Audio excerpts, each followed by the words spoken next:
era 1960-an, dunia otomotif semakin berwarna dengan munculnya aksi-aksi mendebarkan mengendalikan mobil agar bisa bergeser dalam posisi miring yang kemudian dikenal dengan istilah drifting.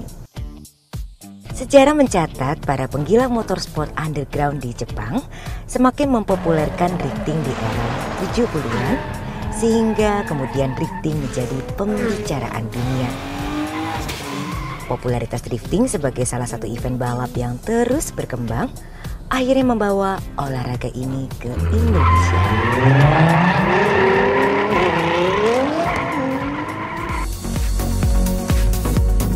Seiring berjalannya waktu, para drifter Indonesia nyatanya mampu untuk unjuk gigi di pentas dunia. Banyaknya pembalap drifting Indonesia yang menuai prestasi internasional lantas membuat drifting semakin berkibar dan berkembang pesat di Indonesia.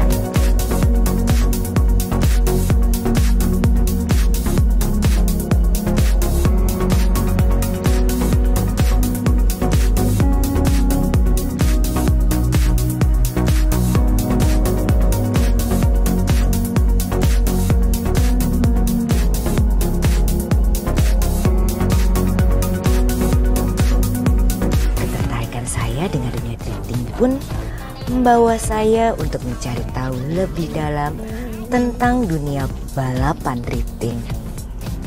Saya pun memutuskan untuk bertemu dengan salah satu legenda drifting Indonesia yang prestasinya sudah mendunia.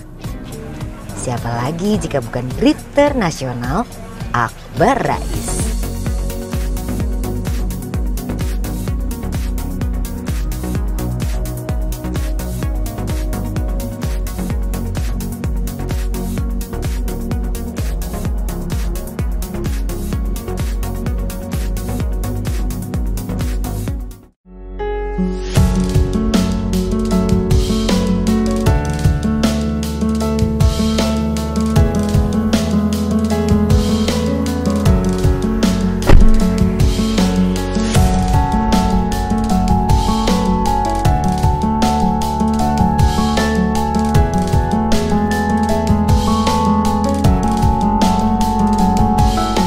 Gayung bersambut, kata berjawab. Keinginan untuk bisa bertemu Akbar Rais akhirnya juga terjawab tuntas. Saya pun berkesempatan untuk bisa bertemu dengan legenda drifting itu di tempat ia membina para drifter muda. Siapa sangka sosok jawar drifting yang namanya sudah mendunia ini nyatanya jauh dari kesan sombong dan arogan. Di balik nama besarnya di dunia drifting, Akbar Rais adalah seorang yang ramah dan berpikiran terbuka.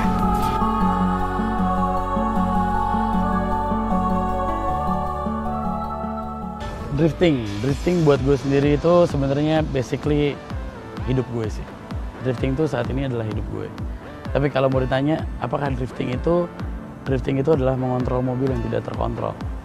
Jadi dalam kondisi yang tidak terkontrol, kita bisa mengontrol mobil. Kalau ngelihat perkembangan drifting di Indonesia sendiri ya, kalau harapan saya sih pengennya Indonesia jadi tolak ukur sendiri buat negara-negara sekitarnya seperti di Southeast Asia ya, di Asia Tenggara. Kenapa? Karena kita berpikir kita ini punya market yang cukup gede dan kita punya masyarakat yang cukup banyak. Seharusnya kita bisa menjadi tolak ukur di negara-negara tetangga kita untuk di dunia drifting. Saya mulainya startnya agak dibilang terlambat karena saya baru start itu sekitar umur 19 tahun, 20 tahun. Nah 20 tahun itu tuh saya baru banget yang namanya suka mobil. Padahal dulu zaman kecil sih memang orang tua selalu ngajarin untuk suka mobil, tapi belum. Sampai pada akhirnya di usia 20 tahun baru saya menyadari kayaknya oh ini hobi saya gitu. Dan ternyata setelah dijalani, oh ternyata memang ini hidup saya berada di sini.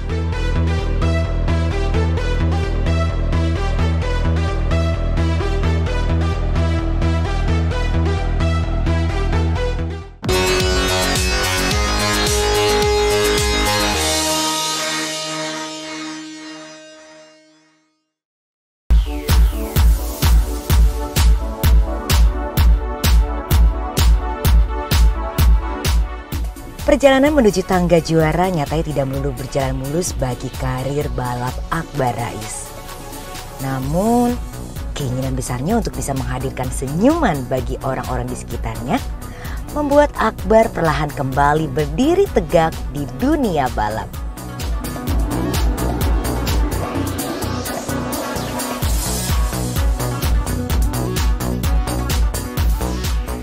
Saya start dari tahun 2008-2009 ya. 2013 saya kehilangan salah satu bisa dibilang tuh public figure saya gitu, role model, yaitu almarhum papa saya, dan dimana itu membuat saya untuk berhenti di dunia drifting pada saat itu. Ya sekitar 1 tahun lah saya berhenti, karena menurut saya pada saat itu saya pengen bikin bangga yang namanya orang tua. Papa saya itu adalah salah satu insan motorsport, dia juga rally nasional pada saat itu, tapi dia pengen anaknya ada yang mengikuti jejak karirnya. Nah, sampai di tahun 2013, kenapa saya bilang itu adalah fase terendah dalam hidup saya ketika saya ditinggal sama almarhum papa, karena di saat itu juga saya ngerasa kayak cita-cita saya tuh untuk bikin orang tua bangga tuh udah pupus. Sampai pada akhirnya adik-adik saya pun juga support gitu, kayak lo memang harus berkarir di dunia ini, karena orang-orang happy ketika ngelihat lo lagi drifting, ataupun ngelihat saya ngajakin orang-orang untuk ikutan drifting, bikin semua orang happy di sekitar saya. Pada akhirnya saya berpikir, oke, saya terjun ke dunia ini lagi, balik tujuan saya tuh cuma satu, bikin orang-orang sekitar saya bahagia.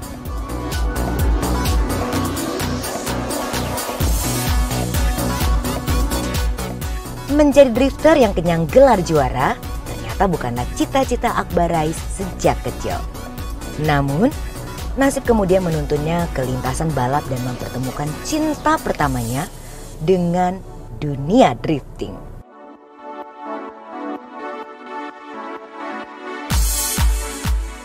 Sebenarnya saya punya 2 tujuan.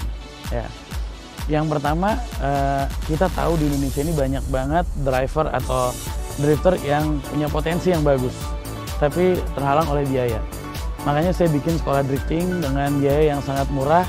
Dari situ sebenarnya kita mau sortir, mana sih sebenarnya pembalap yang mereka punya potensi, yang mungkin nanti dengan kapasitas saya yang punya beberapa sponsor, saya mau regenerasi gitu loh, menciptakan Akbar Rais yang lain di masa akan datang. Karena menurut saya saat ini apa yang saya kejar tuh udah sampai di limit. Cuman satu yang belum saya ikuti adalah kejuaraan dunia gitu. Tapi kalau untuk di nasional ataupun kita di tingkat Asia, kita udah pernah berada di atas. Lalu dan dengan banyaknya teman-teman yang suka dengan dunia otomotif, dengan kebetulan saya juga banyak orang yang mengenal gitu, dan menjadikan saya menjadi seorang influencer pada saat ini. Kenapa saya nggak manfaatkan apa yang udah saya punya untuk regenerasi? Ibarat kata nih, ketika saya sekarang seorang bintang, kenapa nggak saya ciptain bintang-bintang yang lain? Udah saatnya sekarang saya menjadi langit buat ciptain bintang-bintang yang lain. Itu yang pertama sih sebenarnya. Jadi kalau yang keduanya sendiri pun, kita pengen sebenarnya merubah mindset. Kalau sebenarnya otomotif, drifting ini kan merupakan part dari otomotif. Itu tidak melulu adalah hal yang negatif. Kita mau merubah, ayo kita kalau mau drifting jangan di jalanan. Kita siapkan sirkuit buat latihan, ya kan? Kita kasih mereka materi, kita kasih mereka tuh kesempatan buat belajar. Yuk, jangan di jalanan. Karena mungkin aja pembalap-pembalap jalanan itu adalah salah satu yang nantinya akan mewakili Indonesia, menggantikan saya dan teman-teman yang lain untuk membawa nama baik Indonesia di kancah internasional.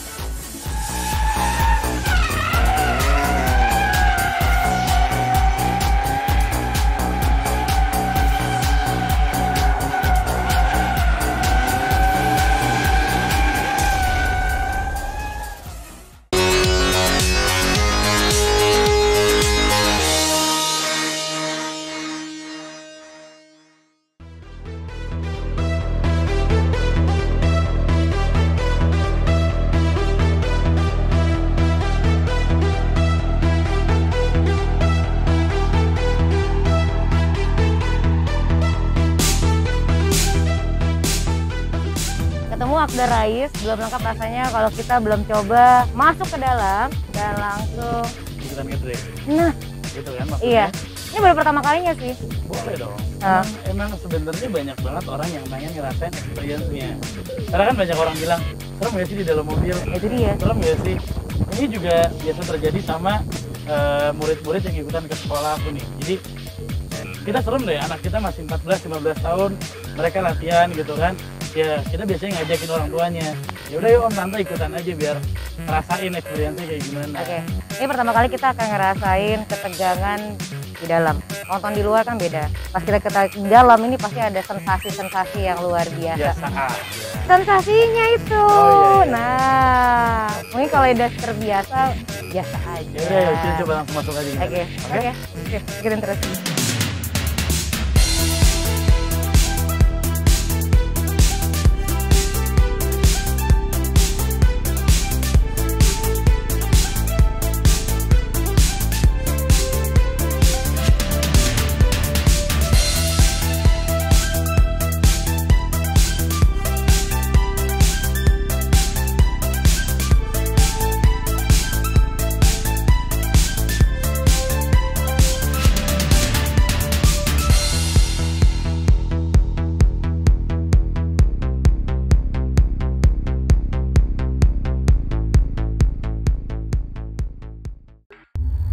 Ini anggaplah kita masih baru ya, bawa murid. Pertama kali kalau dikenalin ke murid ini apa sih? Biar supaya yakin dan kemudian ya ngilangin tegang. Teknik sih. Teknik. Teknik. Teknik apa? Teknik gimana caranya bikin mobilnya ngebuang. Terus gimana caranya kalau ada salah. Kalau oversteer seperti apa, kalau understeer seperti apa. Oversteer sama understeer itu perbedaannya apa sih? Kalau oversteer itu mobilnya melintir. Oh melintir, yang muter-muter itu. Ya. Oke. Kalau understeer kita udah belok mobilnya masih lurus. Jadi udah nggak lagi jalan lurus kita belokin mobilnya tuh masih lurus. Itu namanya understeer. Oh I see. Ini ceritanya udah merasa oke nyaman. Step berikutnya apa tuh untuk diperkenalkan sama murid? Teknik. Teknik dasar. Teknik dasar. Oke, teknik dasar apa nih? Teknik dasar tuh biasanya kalau di kita di kelas pertama itu kita bikin lingkaran atau itu sebutnya donat.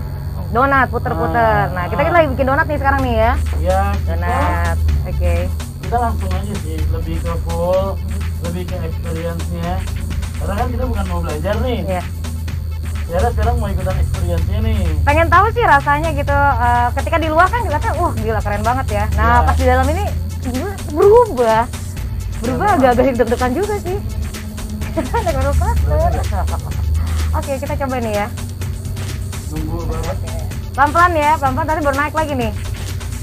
Kecepatannya berapa sih? 240 atau apa langsung full ke? Oh enggak. Ini kan drifting itu tuh kegiatannya kenceng. Tapi sebenarnya kita nggak kenceng. Oh sebenarnya nggak kencang tapi sebenarnya itu kenyataannya tidak sekencang yang kita lihat gitu ya. Ini lebih presisi aja sih. Oke, kita harus membutuh pembuktian ya. Tuh. Pembuktian. Oke, waktunya aku mau siap-siap.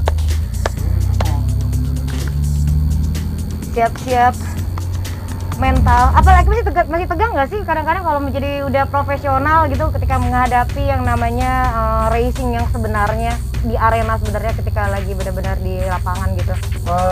Nah itu juga yang paling penting ya.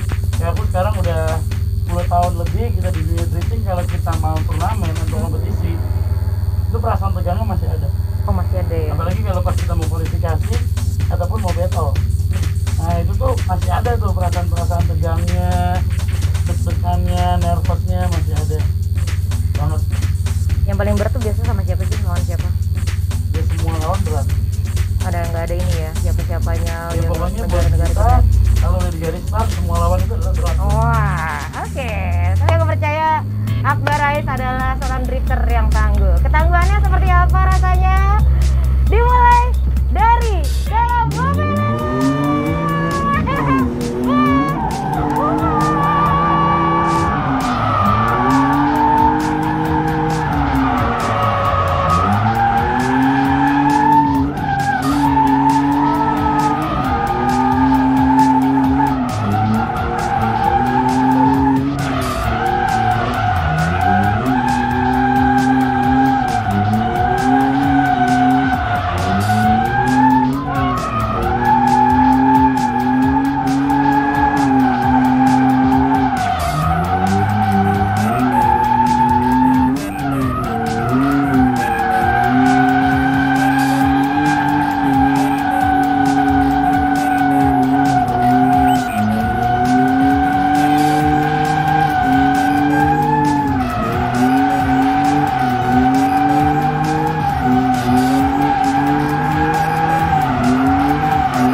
Perjalanan saya hari ini mengenal dunia drifting bersama Akbar Rais benar-benar menghadirkan kesan luar biasa.